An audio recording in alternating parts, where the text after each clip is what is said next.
There's been a lot of talk in recent years around the true crime genre, and I feel like I have a pretty middle of the road take on it. I think that, I don't think it's always inherently bad, but I do think that a lot of sensitivity and compassion is needed because ultimately these are real people's lives.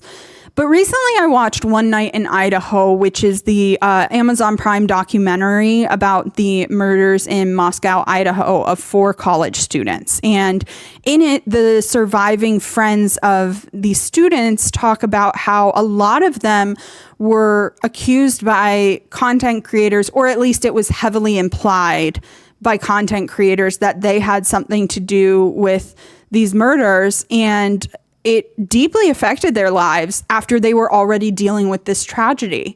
And it got me thinking about how dangerous it is when true crime and news content creators get reckless with what they are saying about a very real crime. So first, let's talk about the fact that there was just a level of invasiveness that was totally inappropriate, in my opinion. You not only had people treating the campus like it was almost some kind of tourist destination, which already is really insensitive, and it makes me feel really bad for everyone in the community, but especially the people who were close to the victims, because I can't imagine how it must feel trying to regain some sense of safety, and then you have all these strangers coming and treating it like it's this, again, like this tourist destination or something. I can't imagine how that felt for them. And I think even worse than that possibly is the fact that then, this really shocked me, but there were apparently people who were actually sneaking into certain buildings that they weren't supposed to be in, and they would lie and say that they're a student there or something like that so that they could get in there as if they're some kind of an investigator. And it's that really shocks me because I'm just that is such reckless behavior on so many levels. First of all, you can't just you should not just be appointing yourself as some kind of an investigator. That is just so absurd. But also it's dangerous because let's say you stumbled onto some kind of information or evidence and you share it with your audience.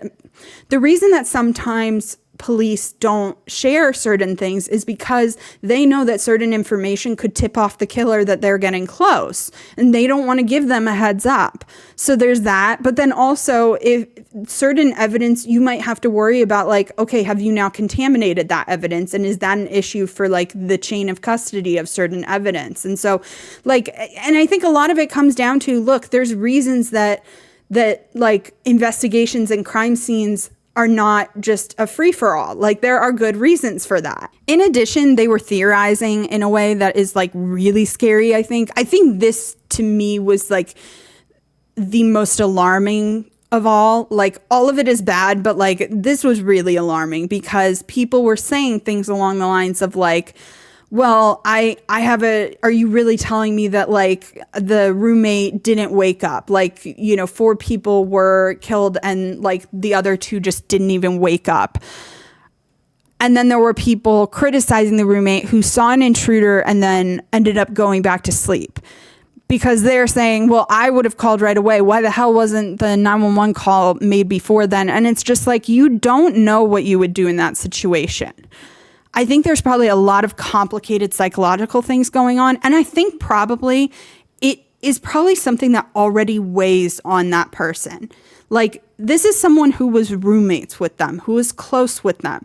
She is probably, and I'm not saying I don't think she should feel bad. I don't think it is in any way her fault because she, at the end of the day, she didn't know better. The thing is, you have no idea of the specifics of this whole thing of you weighing in on whether they could really have just been asleep the entire time. It's just it really makes me sad for those people hearing that, because I feel them hearing that and knowing they had nothing to do with it, I'm sure it probably caused them a lot more pain thinking, well, maybe I should have, maybe it's kind of my fault. Maybe that's what it comes down to. And I don't think that at all, but I do think people talking so recklessly about it was very damaging. But another thing is, I think there's an issue with people who have no formal training in criminology or journalism appointing themselves as some kind of expert. Now, I'm not saying you can't talk about, news or true crime if you don't have a certain degree or something, but I do think you should really keep in mind that ultimately you aren't an expert on it. You're not someone who has specifically worked in this field. And so you need to be mindful of that in how you conduct yourself when talking about these things.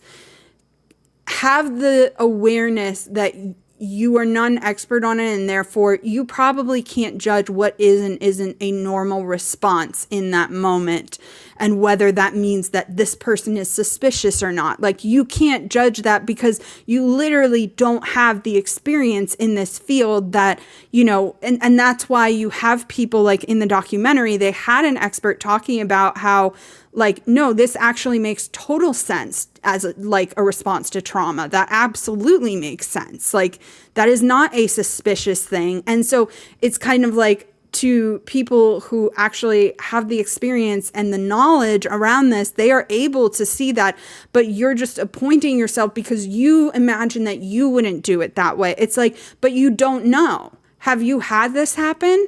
Then how would you know how you would handle it? You don't know how you would handle it.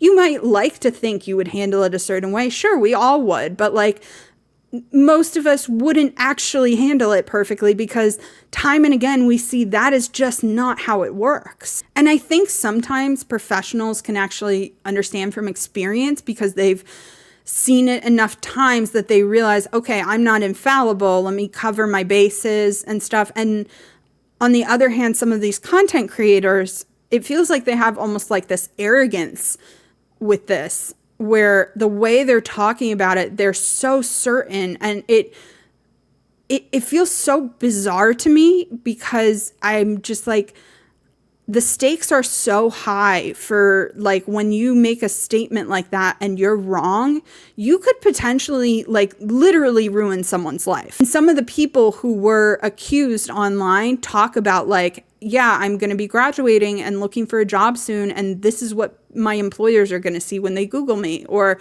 like, talking about how, yeah, it bothers me that, like, there are people who literally still think I did this and these were my friends.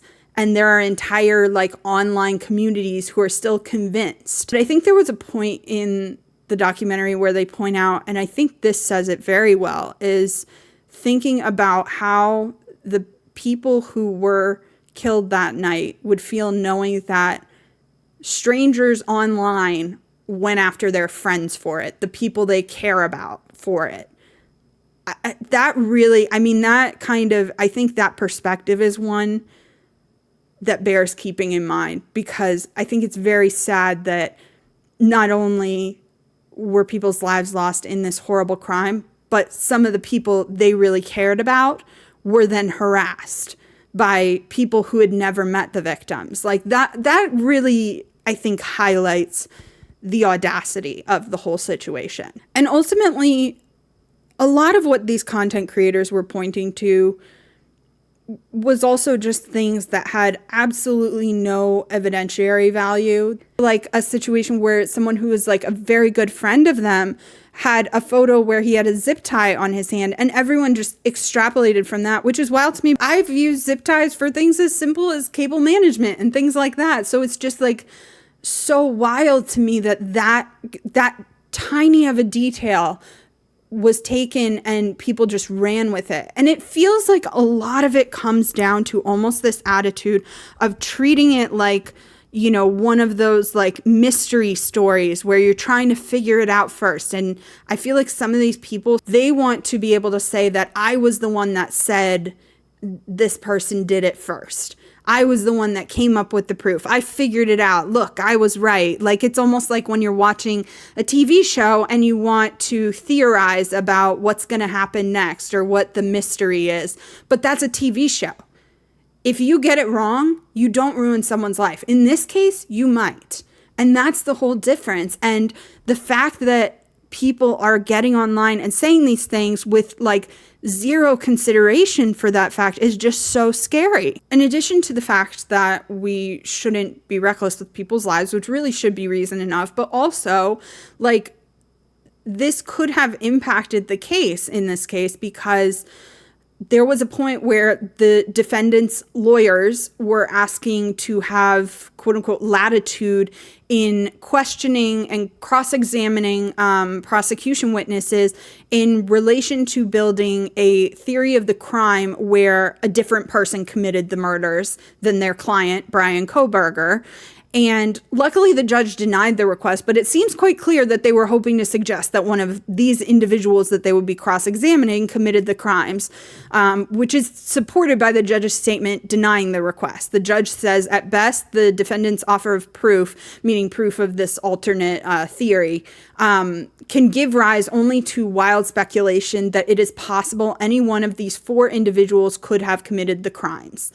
And I can't help but wonder if all of that rampant online speculation played into them requesting this. I'm really glad ultimately that this did get talked about in the documentary, because I think it is really alarming, but I hope that people really take a lesson from what happened and realize that they are not infallible and they can't be making that kind of speculation, because the stakes are far too high to be reckless with it. I think a lot of what I'm saying here comes down to the fact that if we are going to talk about true crime content, we can't be treating it like some kind of a mystery game where we're trying to be the first one to solve it. Because you may be treating it as a game, but it is very, very real. And in particular, it's very real for the victims, for their family, for their friends, for their loved ones. Those loved ones deserve to be able to grieve with some dignity. And I think it's really a shame that it feels like that was taken from a lot of the people close to these victims.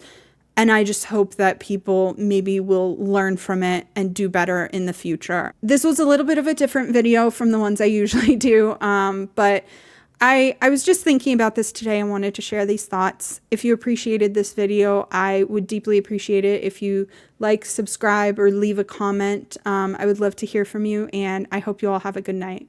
Bye.